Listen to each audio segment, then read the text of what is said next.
Single phase transformer में यदि हमारे पास प्राइमरी और सेकेंडरी वैल्यूज ऑफ रेजिस्टेंस और रिएक्टेंसेस दिए हुए हैं तो उनको कैसे पर यूनिट वैल्यू में कन्वर्ट करना है उसको भी हम देख लेते हैं।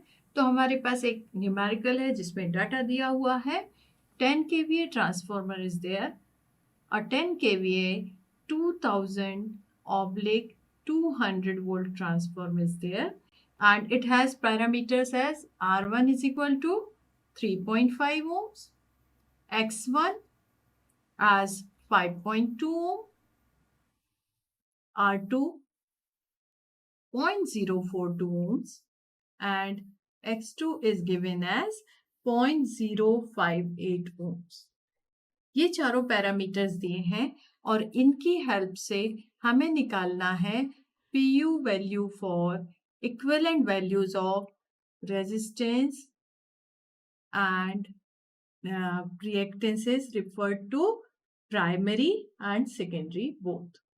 तो अब हम फिर से बेसिक को याद करें तो सबसे पहले हमें दो बेस वैल्यूज लेनी है। बेस वोल्टेज सबसे पहले HV साइड हम देखते हैं या प्राइमरी साइड हमारे पास 2000 वोल्ट दिया हुआ है सिस्टम में। प्राइमरी साइड पर हम शुरू करें तो हमारे पास बेस वोल्टेज कितना है, that is VB on primary side is 2000 and इसी से हम करंट निकाल लें तो base current can be taken as kVA rating divided by this voltage on the same side, high voltage side or primary side. So we get what? 5 ampere. Base voltage base current से अब हमें क्या मिलेगा? Impedance. तो base impedance is ZBH is equal to V1 भी लिख सकते हैं क्योंकि हम यहाँ हाई वोल्टेज और लो वोल्टेज वाइंडिंग की बजाय यहाँ पर 1 and 2 नोटेशन प्रेफर कर रहे हैं। तो we will take it as Z1B is equal to voltage by current, that is your base value of voltage was 2000 and current was 5 ampere, so this becomes 400 ohms। Base impedance निकल आया। अब हमारे पास values लिखी हुई है R1 की 3.5 ओम, तो per unit में ये क्या हो जाएगा? 3.5 R1 divided by base value of impedance, so it should be 3.5 divided by 400. So this is the resistance in per unit as 0.00875. And similarly, X1 in per unit would be X1 by Z1 base, and this is given as 5.2 divided by 400, and its value also becomes as 0.013. अब हमें निकालना जो है सवाल में दिया है refer to primary resistance की वैल्यू। तो जो नॉर्मल इक्वेशन है that says what R1 plus R2 into N1 by N2, that is transformation ratio squared, gives us R equivalent referred to primary। हमारे पास रेजिस्टेंस वैल्यू है 3.5 और उसके बाद फिर सेकेंडरी साइड का रेजिस्टेंस है 0.042।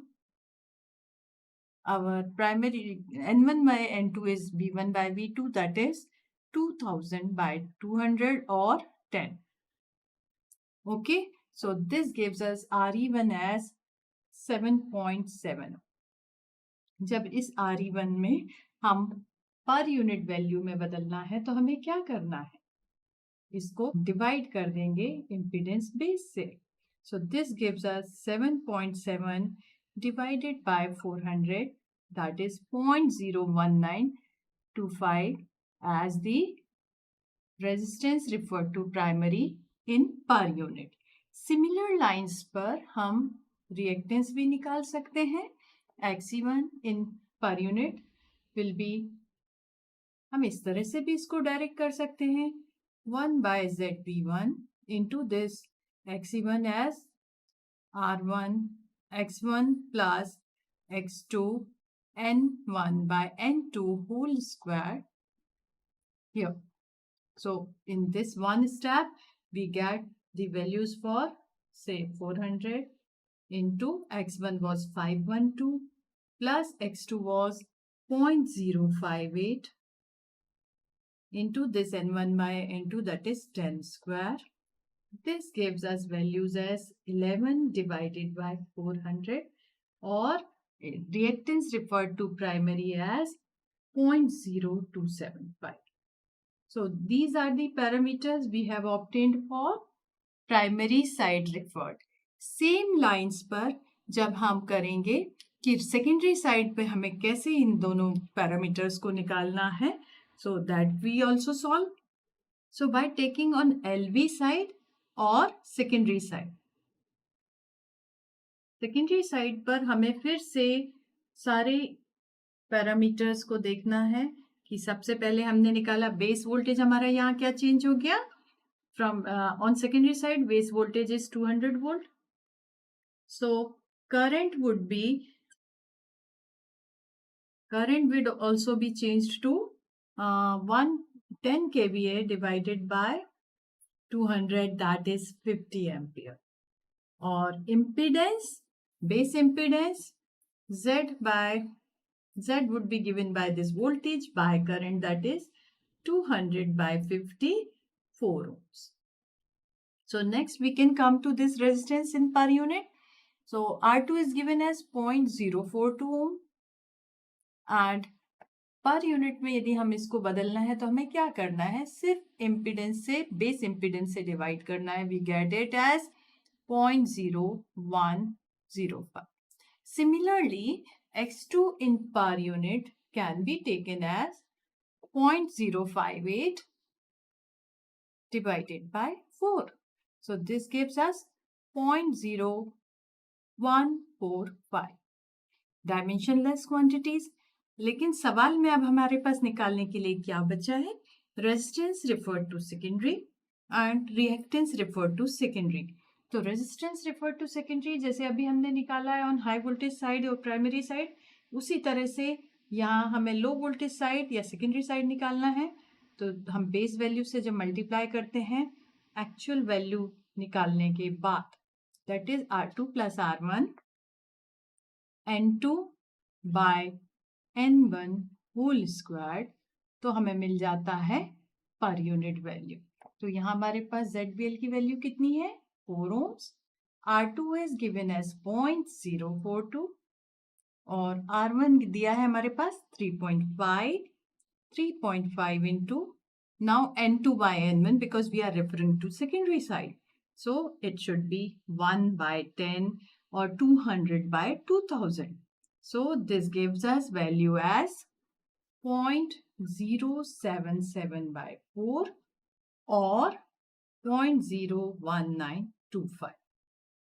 Similar lines पर हम reactance निकालें secondary side का, तो it will also be 1 by ZPL into X on secondary side plus X on primary side into N2 by N1 whole square.